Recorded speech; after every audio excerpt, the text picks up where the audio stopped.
Today what I'm going to talk about is one of my current projects. It's not yet completed, but I thought I would take the opportunity to try out some of these thoughts on everyone here. And thank you for all of you who have decided to attend this this webinar.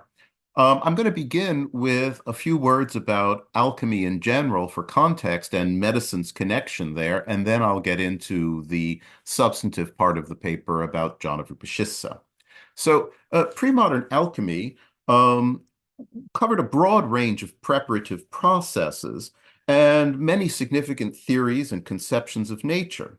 But amid all these receipts for producing everything from cosmetics and dyes to alloys and salts, there were really two major alchemical goals that stand out. The first is, of course, the production of gold and silver from base metals, preferably using the philosopher's stone if you're a very good alchemist. And the second is the making of improved pharmaceuticals. And these two uh, goals were actually connected at a deep conceptual level from the very origins of alchemy during the late Hellenistic period, because there already alchemists began thinking of themselves as physicians whose job it was to heal the base metals, which were considered as infirm or sick. And hence, the alchemical term elixir referred originally to transmutatory preparations like the philosopher's stone, but in later contexts to medicinal substances of extreme virtue.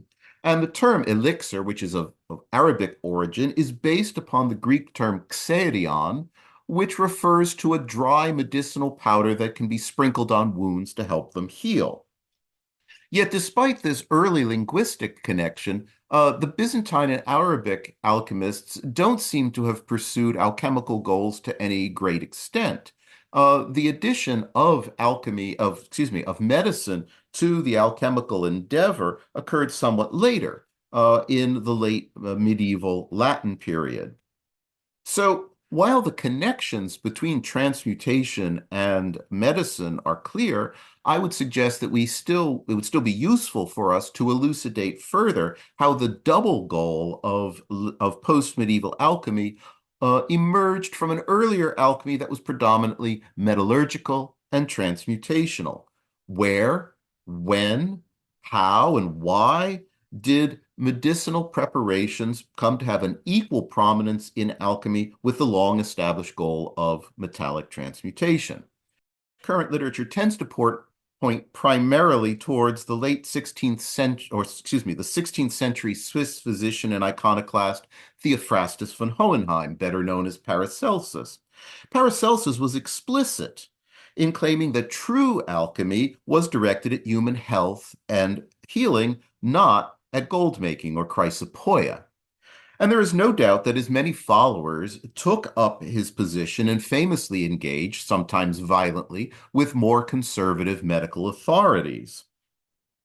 Um, but Paracelsus, despite the attention paid to him, was not, of course, the first to promote chemistry for medical purposes. One earlier figure who is less famous at the moment, at least, than Paracelsus, who is often cited in the literature as marking an important stage in the redirection of alchemy towards medicine, is the 14th century Occitan friar Jean de Roctaillade, or better known as John of Rupescissa in Anglophone contexts. John's alchemical authorship itself embodies this double goal of alchemy because he wrote one book on transmutation and the Philosopher's Stone and another book on medical preparations. Now, of the 40 books that he is known to have written, there may have been more, but we know at least of 40, of which only 11 survive today. Two of them do deal with alchemy. The first, written in 1354, is titled The Liber Lucis Magisterii Magni, or the Book of Light of the Great Magistery. The second, which was completed earlier, completed in 1352, is generally known by the title On the Quintessence, or more fully as De Consideratione Quintae Essentiae Omnium Rerum, or On the Consideration of the Fifth Essence of All Things. And that book will be the central topic of this talk. So in this talk, I would like to uh, do three things. I first want to introduce John of Rupescissa, his life and his works. Then I will move to the editions and philology and the state of his alchemical writings, because this is actually an extremely important point that has to be understood. And then finally, I will look at some features of his pharmacological text and look at what are these medical quintessences and the cosmologies that lie behind them. As I said at the outset, I really want to note here that this work is very much ongoing at present. It's not at all complete. And so your questions and input and critiques are most sincerely invited, either in the question session or you can write to me by email. So let me begin with an introduction to the man who has recently been called John the Astonishing. He was born in the hamlet of Marcoles, near Aurillac, around 1310. In 1326 or 27, he went to the University of Toulouse, where he studied, getting at least a bachelor's, perhaps a master's degree while he was there. And he joined the Franciscans in 1332 and continued his studies in Franciscan studia for the next 5 years. Well, during this time, he had a dream that the Antichrist had been born in a far-off city called Zaitan or Zaikon. Well, since he had never heard of such a city, he dismissed his dream just as a fantasy, thinking it meant nothing. But some years later, he came across a letter by a fellow Franciscan who bore the title the Bishop of Zaitan. By the way, it's now called Quanzhou. It's on the Taiwan Strait of China. And so John began taking his dream as, in fact, a vision. Then, on the 8th of September in 1340, while he was chanting the Te Deum Laudamus at his friary in Aurillac, he received a sudden interpretive insight into the prophecies of Daniel. The Antichrist would come to power in 1366. After horrific persecutions lasting 3.5 years, the Antichrist would be destroyed by divine providence, and a restorer, a holy pope, who, although not a Franciscan himself, would follow the ideals of Francis of Assisi, together with a righteous emperor, would create a new millennium of peace. Thereupon, John began his career of preparing the church for these coming events. Well, as some of you may know, the 14th century was a tumultuous time for the Franciscans, especially in the south of France. The order was split into rival factions, the most problematic being the spirituals, a branch that was eventually suppressed, sometimes quite violently, that viewed the more stabilized Franciscans as betrayers of St. Francis's ideals. Those of you who have read Umberto Eco's Name of the Rose, it's set in the middle of these controversies with by the Franciscans over poverty. Well, probably due to John's affinity with the spirituals and his rather loud speaking out about the coming of the Antichrist, he attracted the anger of Guillaume Farinier, who was the provincial of the Aquitaine. In 1344, Farinier ordered John arrested and imprisoned, first at Figeac. In 1345, he sent John to Dominican inquisitors in Toulouse. Well, the Dominicans found him orthodox and set him free. But Farinier, annoyed at their verdict, had John arrested immediately before he could even leave Toulouse, re-imprisoned at first at Toulouse, and then transferred to a friary in Rieux, where he remained in a brick cell under a staircase for 3 years, until in 1348 the Black Death arrived at the friary and killed off most of the friars. Not John, however, perhaps because he was essentially in solitary confinement. A friar did come to release him, but only to take him to be incarcerated again at Castres. But John must have been a pretty good talker, because he convinced that friar not to take him to Castres, but to go further east to Avignon so that John could lay his case before Pope Clement VI. John appeared at a papal consistory in October of 1349, and amazingly, we actually have an eyewitness account of what he said before the consistory. John called the Pope the herald of the Antichrist. He criticized the cardinals for their wealth and corruption. And yet, the papal commission concluded that John was, quote, an upright cleric and master of Holy Scripture. And John was declared free of heresy, but he was not free to leave. He was kept confined in or near Avignon until just before his death in early 1366. Interestingly, perhaps tragically, he seems to have died in January of 1366. We don't know for sure, but that would have been just a few months before he predicted the Antichrist would appear. Well, John's Liber Ostensor describes in detail the horrors he suffered in both Franciscan and papal prisons. Yet, given his prolific authorship, even while he was under that staircase in Rieux, the exact form of his imprisonment has been open to question. He quotes books that were written after his incarceration. He knows about what's going on in the outside world, and he clearly had access to parchment, ink, and a desk of some sort. So his two alchemical texts that I'm going to talk about were written while he was confined in Avignon, and they are closely tied to his more extensive authorship about the coming of the Antichrist. Because during the 3.5 years of persecution, Christians will require better medicines to survive and care for one another. And after the Antichrist's downfall, a despoiled church will require gold and silver to rebuild. John's ideas is that these two alchemical works will teach his fellow rigorist Franciscans how to produce the medicines during the Antichrist's reign and the gold and silver to rebuild the church after it. So let's now turn to the printing history and philological state of John's writings. The Editio Princeps of the De Consideracione was printed in Basel in 1561, that is, 210 years after it was written. It was reprinted in 1597, and actually, perhaps surprisingly, the first printing of it was not the original Latin, but rather a French translation, which appeared in 1549, and this text was itself reprinted in 1581. In the meantime, a partial German translation was published, once again in Basel, in 1573.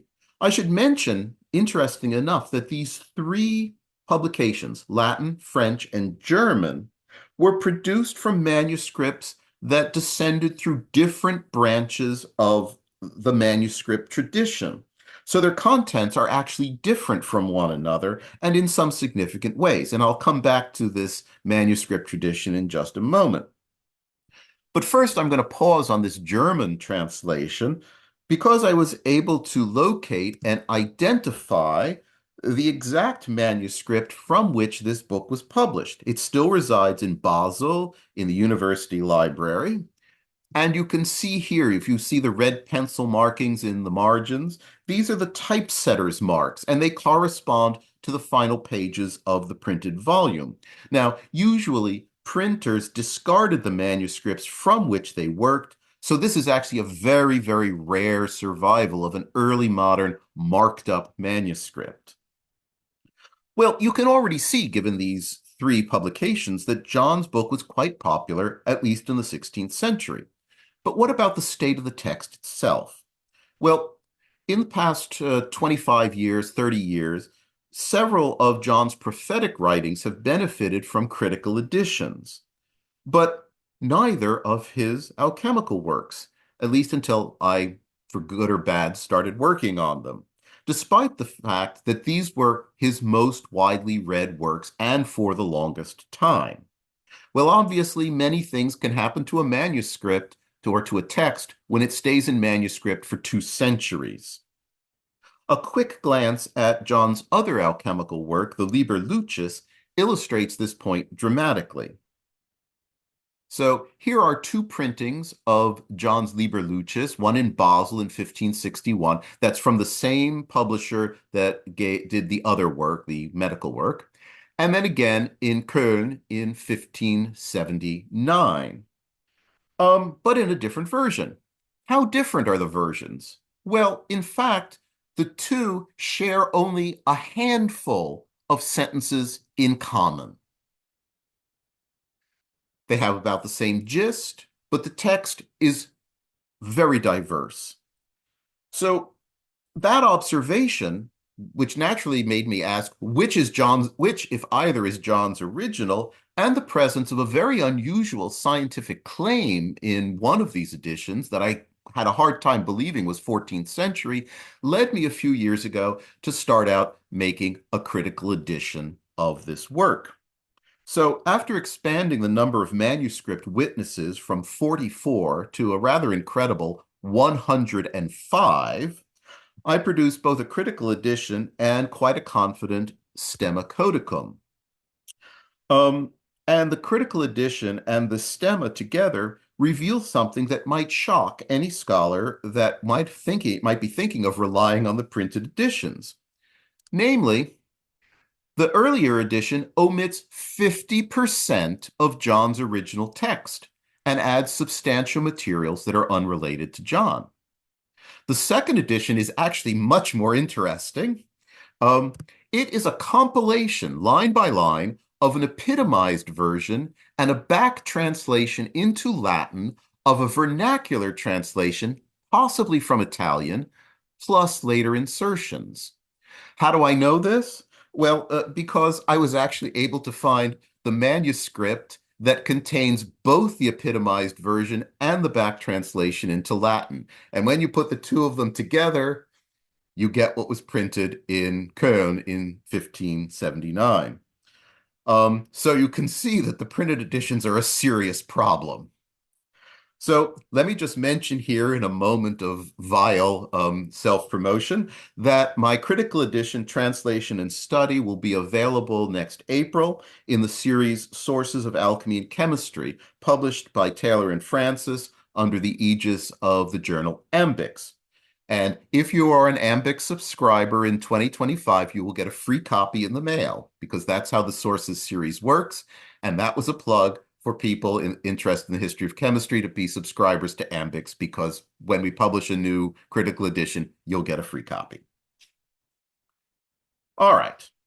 So now I'm working on the critical edition of John's longer and even more popular medicinal work. I started by expanding Robert Halle's list of 130 known witnesses to 253. You may wonder about my sanity if I'm trying to do a critical edition of 253 manuscripts, and I do too sometimes.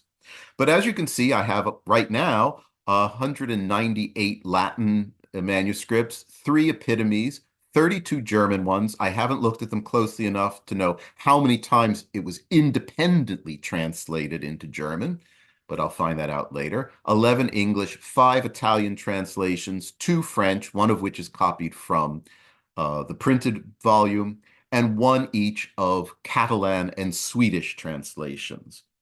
So I've been able to visit and copy or photograph about 90% of these. And by the way, I'm off to Czechia this evening to see another 8 more.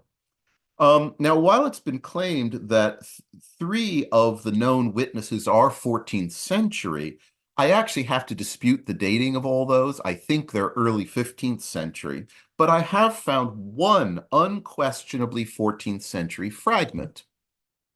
It's in Stuttgart. It's a single trimmed leaf from a North Italian or Provençal manuscript preserved only because it was used as binder's waste. The text on the overleaf comes from the late 12th century commentary on the Salerno tables by Bernard of Provence. So this scrap, as scrappy as it is, witnesses that John's work, within no more than 30 years of its composition, was copied into a medical collection containing one of the most authoritative medical commentaries of the time. Showing that it was rather quickly embraced by the medical establishment, at least in northern Italy, And actually, northern Italy is really crucial for this text because so many of those Latin witnesses are, in fact, of Italian origin. Maybe not a majority, but probably Italian is the largest single national source for those, which, of course, speaks to the central place of Italian medical culture. Moreover, this scrap also shows that the copyist was working near the text's origin in Avignon. And that fact corresponds with my previous observation about the Liber Lucis, that its earliest witnesses are also Provençal and North Italian. So that says something about the dissemination of the text away from the papal court in Avignon, predominantly towards the east, into Italy, and then later into Germany. Now, although I haven't yet completed the critical edition, there are several philological features that have already become clear. First, as a result of relying on 16th century editions, we've been giving John's book the wrong title. And this is not just a pedantic point, because the correct title that is witnessed by the vast majority of manuscripts immediately and much more firmly positions this work within John's larger project of dealing with the Antichrist, of his theological and eschatological program. So John divided his book into two parts. It is only book one that is called De Consideracione, Quinte, Essentie. And that title has been transferred in the printed editions, because presumably that's what the printers were more interested in, to be the title of the whole work. The second book, which is just as long, is called On General Remedies, De Remediis Generalibus. But the entire work's correct title is De Famulatu Philosophie Evangelio Jesu Christi, on the service of philosophy to the gospel of Jesus Christ. Now, I think I don't have to underline the point. When you hear that title, you think about the book in quite different terms. So this title actually requires some analysis, because although the use of this term famulatus in the title bears some resemblances with St. Augustine's notion of secular learning as an ancilla or handmaid to theology, John's title is more specific because his philosophia has a narrow meaning here. By the middle of the 14th century, the word alchemia had begun to take on some negative connotations, based in part on John the 22nd's decretal in 1317 against alchemy that linked it to counterfeiting, and in John's specific milieu to the multiple Franciscan prohibitions against its practice by friars. And John, in fact, in De Famulatu, alludes to these prohibitions. He mentions, and I quote him, the ordinances of our order and obedience to church prelates, as the reason he's not going to talk about transmutation in De Famulatu, even though he affirms, yes, I know the secret. In that context, he seems to use alchemia, that word, to refer specifically to transmutation. Yet at the same time, he calls transmutation, and I quote, the more sublime secret of the marvelous philosophy. This marvelous philosophy, as he calls it, contains also the production of new medicines. And he contrasts this philosophia mirabilis with the philosophia mundana that he learned while a student in Toulouse, and which he rejects as, I quote him again, the great din of meaningless words and the clash of useless disputations. Thus, for John, philosophia seems to refer specifically to the totality of alchemy, its transmutational, its preparative, its medicinal parts. And even to more common processes such as the separation of gold and silver using mineral acids, which John treats in De Famulatu, even though that's one of the sections that's omitted from the printed edition. Therefore, philosophia in the title does seem to refer specifically to alchemy, but avoids the somewhat tarnished term alchemia, a subject about which Franciscans, after all, were forbidden to write or study.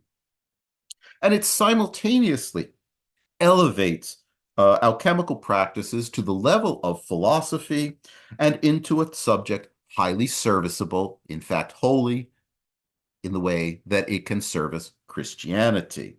As such, John's title, the original title, um, continues a 14th century trend of trying to elevate alchemy by tying it to religion as a means of counteracting growing criticism against it. Now, aside from recovering the correct title, my work on the manuscripts has shown that the Latin edition omits several authentic chapters, appends a large quantity of inauthentic material that comprises about 25% of the bulk, as we have it in the Basel edition. And in some cases, it completely subverts John's original meaning. Let me give you just one example of the subversion of John's meaning. Um, John writes that if you want to make medicine, you have to use a particular kind of gold. And he says there are actually two kinds of gold, the natural gold and an artificial one. And he says that you must use, and I quote here, true gold from the true mines of the earth or collected from rivers, because alchemical gold, which is composed from corrosives, would destroy nature. So in other words, don't use your alchemical gold made by the philosopher's stone for medicines. This is what I'm showing you here is a sort of a tentative, very small critical edition. This is collected from the manuscript tradition, and it's quite consistent, so I'm fairly confident of it. What does it say in the printed edition? Here, the Basel edition has John saying that we must use what is called God's gold, which is composed from the philosopher's stone and is completely converted into nutriment. But that which is collected from the veins of the earth and from rivers, look, there's inserted a little bit of John's text, is not converted into nutriment, but is excreted just as it is consumed. So here, his meaning has been completely inverted. In fact, the Basel edition inserts this term God's gold, which elsewhere in the text, John uses as shorthand for native gold that's collected from rivers or dug out of the ground. So you can see the kind of confusion that exists in the Basel edition. Um, Now, in the final part of my presentation, I'd like to examine some of John's ideas in De Famulatu. My edition of the Liber Lucis has shown that John was a much more innovative thinker than was previously recognized, and that he was an experienced practitioner. Both of these findings are actually contrary to much of what has been generally believed about him. Namely, it's been said that he was an armchair alchemist who didn't actually engage in practice. Oh, and that much of his ideas about alchemy were collected from alchemy's textual tradition rather than being original or coming out of firsthand experience. What I've shown in the critical edition of the Liber Lucis is that it is unquestionable that John actually performed many of the processes that he describes. In fact, what I argue in that text is that it had to have been done, in fact, while he was imprisoned in Avignon, which forces us to really reconsider, forced me to really reconsider the terms of his imprisonment. But that's another topic. But similarly, the reason I mention that is that the work with De Famulatu once again revises some long-standing and significant errors about John and his ideas. And the corrected text is helping to resituate John's ideas in the medieval currents of thought. So one obvious question, perhaps the most obvious question of all, is what is John's fifth essence or quintessence? Now, generally, it's been easy to connect this more or less literally with the stuff of the heavens, the aether of Aristotelian cosmology that comprises everything above the sphere of the moon, a substance that is distinct from the terrestrial four elements of earth, air, fire, and water, something that does not participate in those terrestrial elements. But how would one get this eternal and incorruptible substance on Earth? Well, I think that this straightforward interpretation jumps too quickly from John's medieval milieu um, to Aristotelian terms and reads the friar too literally or too superficially, facilitated by, frankly, the very imperfect state of the printed edition. John claims that quintessences can be separated from virtually any substance, although his favored starting material is wine. Submitted to careful and repeated distillation, wine yields aqua ardens, that is, a burning water, what we know as alcohol, a preparation well known in John's day and that had been carried out for several years in Avignon at the papal center for medical purposes, well before John had arrived there. But John goes further. He says that this aqua ardens, this burning water, can be circulated at gentle heat in a special flask. And here are several drawings, three drawings that I chose largely at random out of some 15th century manuscripts. What it is, it's a reflux apparatus, later would be called a pelican, where you put the aqua ardens in the bottom, you heat it gently. You can see the Ricardiana manuscript has it over a furnace. The aqua evaporates, condenses in the top, and then runs by the tubes back down into the belly, and so it's circulating. And what John says is he wants this to circulate for a long time. And when it does that, it becomes something greater, a quintessence. And this material, he says, is incorruptible. Now, why would he say it's incorruptible? Well, he observed that if you take wine and you leave it out, some of you may have done this, if you leave wine out, it very quickly turns to vinegar. But the aqua ardens does not. It does not change. It might evaporate, but it doesn't change when exposed to the air. So it seems incorruptible. This incorruptibility can be transferred to our bodies, protecting them from the corruption that leads to illness and to premature aging, extending life, quote, to the ultimate extent set by God. Excuse me. Now, he believes that it can do this because he has observed that while meat left out on your countertop, for example, rots very quickly, if you put that meat in the quintessence, it doesn't rot. So it seems to preserve, it seems to use its own incorruptibility to preserve other things from corruption. So it should be able to do that to our bodies as well. But what exactly is the quintessence? John gives it this name not because it is the celestial substance or related to it, but because it is incorruptible. As he says, fere ut caelum, almost like the heavens. Almost like the heavens. This is how it is possible that there are many different quintessences taken from different substances, because the label is a signifier of incorruptibility, not of composition.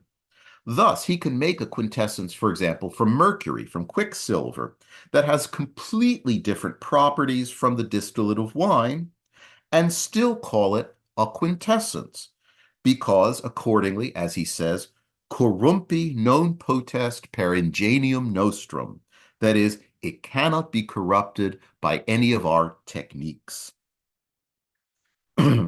So John's system becomes clearer when one understands that, although he never uses the words explicitly,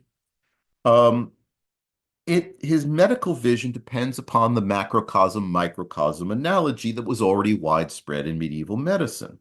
Consider this section from De Famulatu. Let me read this out to you. It is called quintessence. Here he's going to tell you why.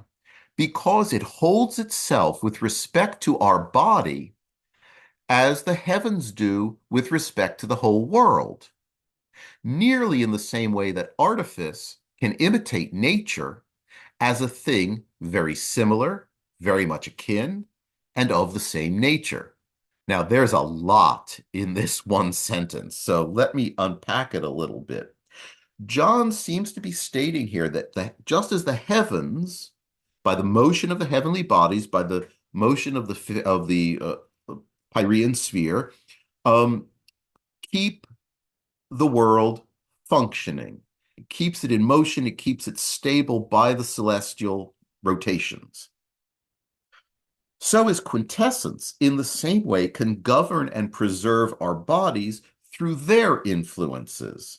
And then he adds this amazing comparison that I know I'm going to have to write a lot about, because it's going to take far too long to unpack here, that the quintessence relationship to the universe is the same as that of artifice to nature.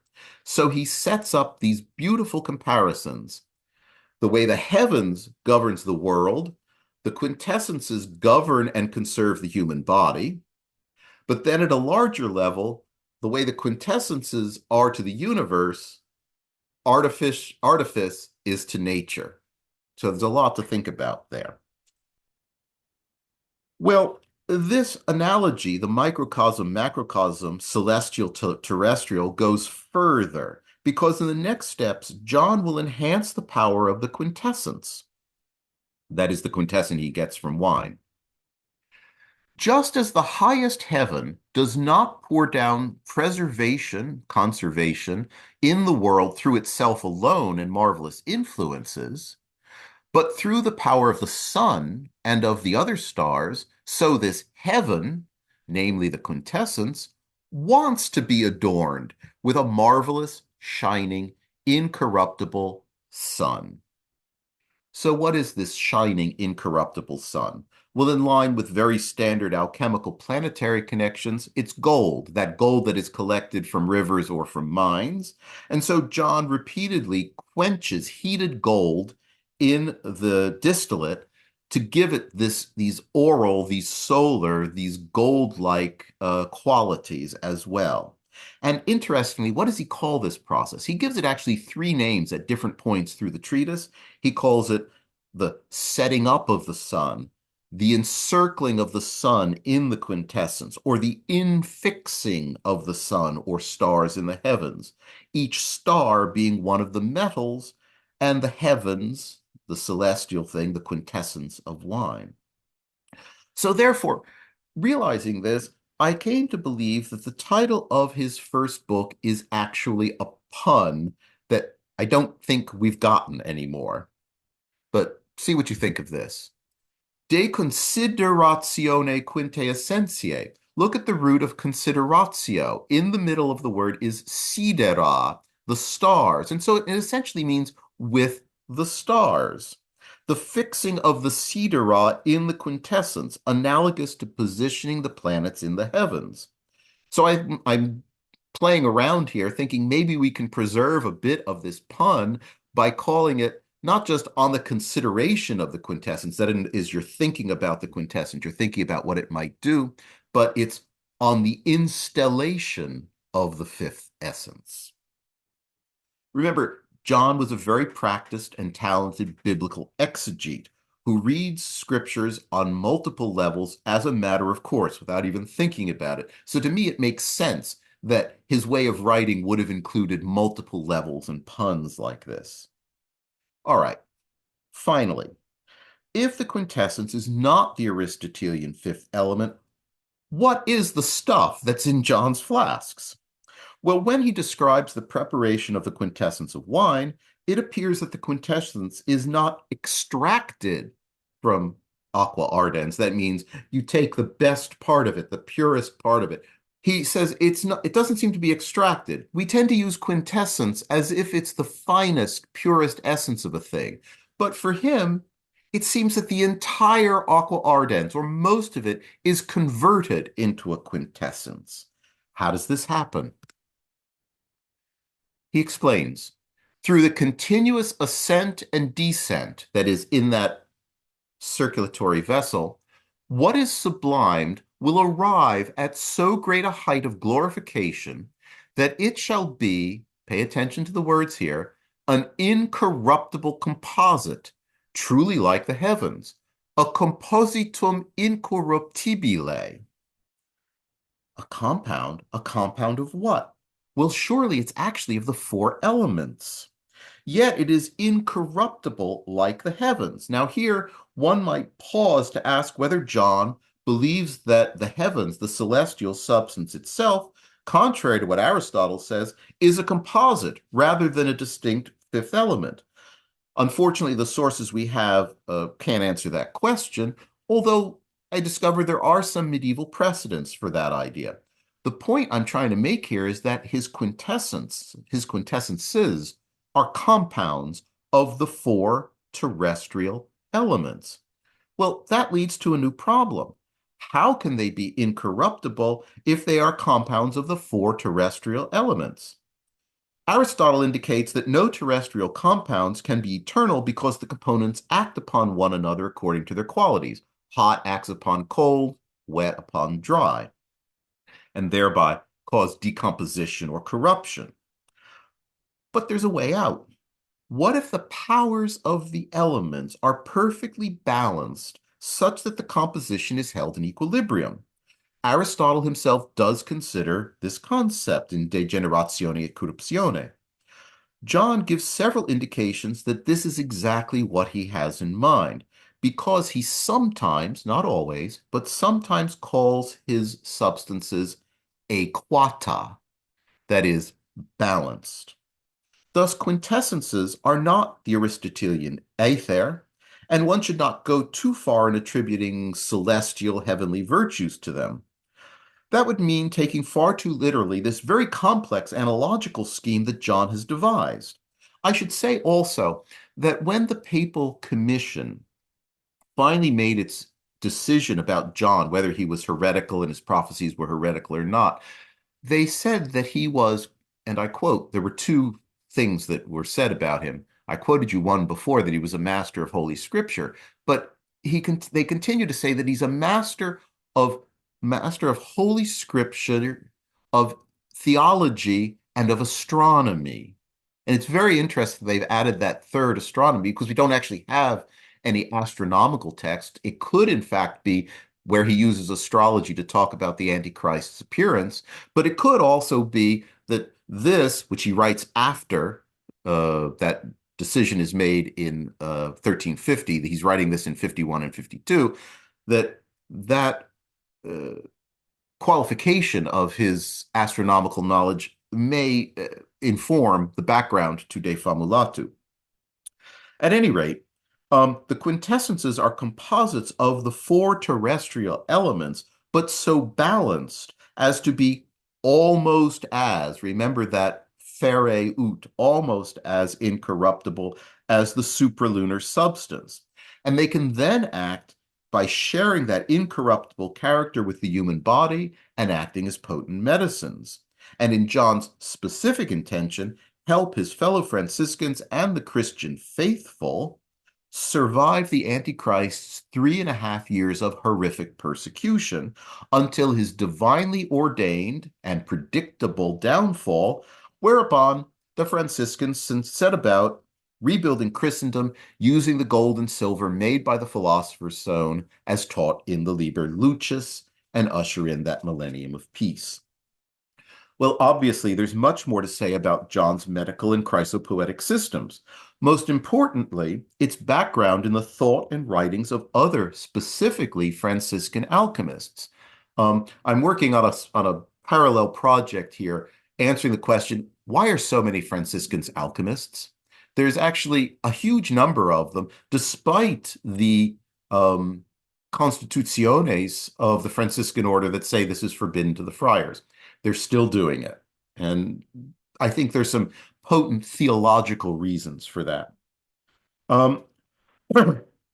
Among these other specifically Franciscan alchemists, I cite most notably Roger Bacon, whose medical alchemy has been so beautifully revealed recently by Megan Allen, and with which John's ideas bear some important resonances. And I have to thank Megan Allen for some conversations that we've been having. She has the office next door to me here at Hopkins about medical alchemy among the Franciscans in John's era. At any rate, my exposition and exploration of such connections will have to remain for another time. And for today, I thank you very much for your attention.